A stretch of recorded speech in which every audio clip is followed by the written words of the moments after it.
I just spent 5 minutes talking to a camera and I didn't press record, so I'll do it again.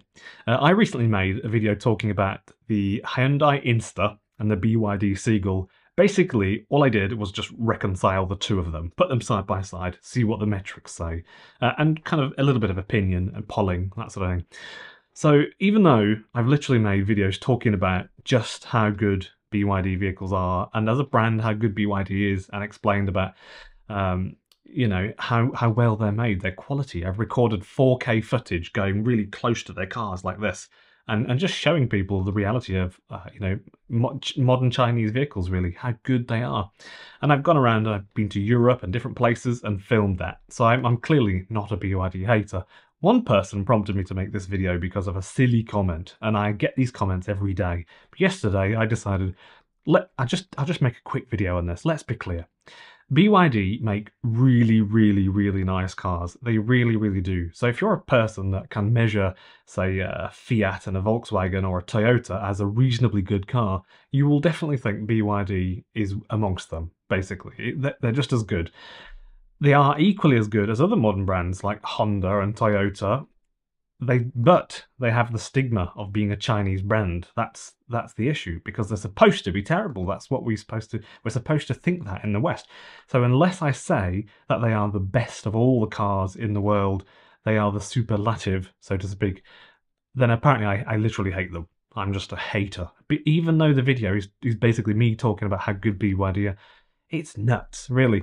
So it's a divisive topic. I get it, because of the whole politics surrounding China. Sure, I'll grant you that. It doesn't look good when your leader of your country shakes the hand of Putin mid-war. I'll grant you that. But the facts are that they make some of the best cars, especially electric cars, that are really compelling, that you can get right now. They're really well made. They are taking customers from Volkswagen, Toyota, Audi, Honda, Renault, Tesla, just to name a few. I've said it before, that if you're blindfolded and sitting in a BYD vehicle and then a Volkswagen, you wouldn't be able to tell the difference if you've not been in both of those two vehicles before.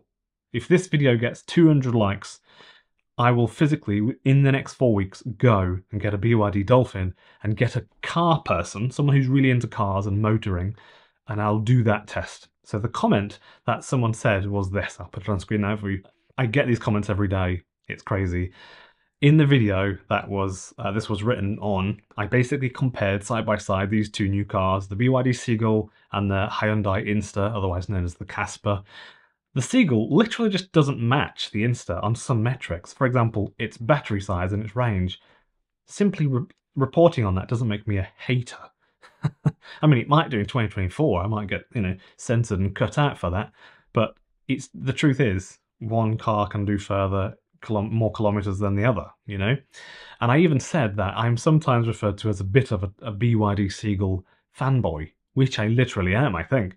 Every now and then, if I say anything bad at all, even just a little bit, against BYD, even a tiny little bit, I get these comments.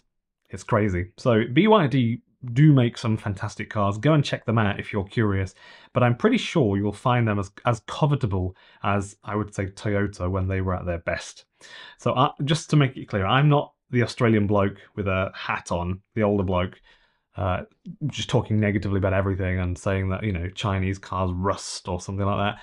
Or Sapenza, where basically I think you could argue that they don't really like Chinese cars, clearly, and I don't have an agenda personally, and other than to simply report on what I see, what I know, what is highly evidenced, and I'll tell you that I don't do the whole anti-Chinese rage baiting stuff like some YouTube channels, because it will get you to click on their video. That would be ill-founded at best, and just not accurate at all. So that's not what this channel's about. This channel is about things being affordable. Smaller, cheaper, more reasonable cars, affordable transport, that sort of thing. I do still talk about things like Tesla Model 3s and that sort of thing. Affordability is relative. Clearly, the Model 3 and Model Y, clearly affordable to a lot of people. So I still talk about those things. But you'll notice I don't really shine much of a light on some things, simply because it's a little bit, it's a bit left of centre, like the Tesla Cybertruck. I have mentioned it, but it's not helping anybody, really. It's just sort of an interesting topic. But it's not something that a lot of people are ever going to see on the road or buy. So thank you for watching. Feel free to have at it in the comments. Say what you like, but for the love of God, don't tell me that I'm a BYD hater.